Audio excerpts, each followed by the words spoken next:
everyone, my name's Elsie and today we're going to look at dropping in.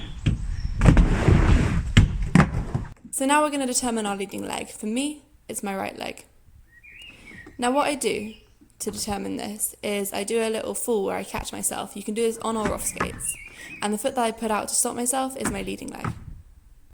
It's also normally the foot that's in front when you pump or go down a slope. Before you attempt to drop in, you should be comfortable with pumping to the top of that ramp. Let's look at the footwork involved in the drop-in. Put the toe stop of your leading leg, the one you want to drop in with, down. Then put your non-leading foot over the coping. You then want to step over with your non-leading leg into the transition. While it's okay to look down at the coping to line up your feet, it's important to look straight ahead as soon as you step into the transition. Don't look at the ramp or the coping. Don't forget about your posture. It's really important to keep a soft bend in your knee and your weight forward. You can reach your arms out in front of you to help stabilise yourself and keep your posture forward. Let's look at the footwork again. Remember, my leading leg, the one that's furthest away from the camera, is the one that's ultimately going to be in front of me when I drop into the ramp.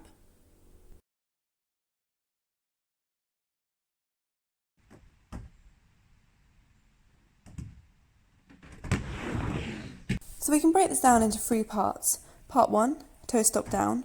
Part 2, foot over. Part 3, stepping in. Look straight ahead, not at the camera whilst you're doing this. Don't be like me.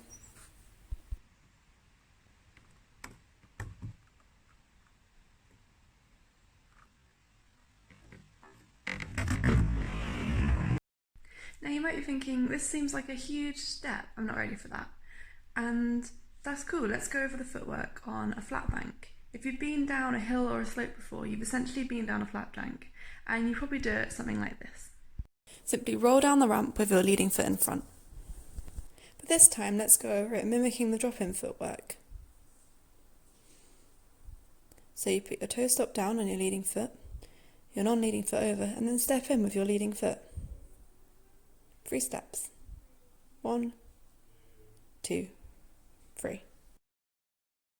Now go over this as many times as you need until that footwork is built into your muscle memory and it just becomes instinctive. Now obviously there are other ways to drop in and I'm going to show you a few, but this is absolutely my #1 preferred way to drop in, not just for beginners but for everybody, because it's the most consistent and safe and secure, and you can do it on any kind of coping, any ramp from any height.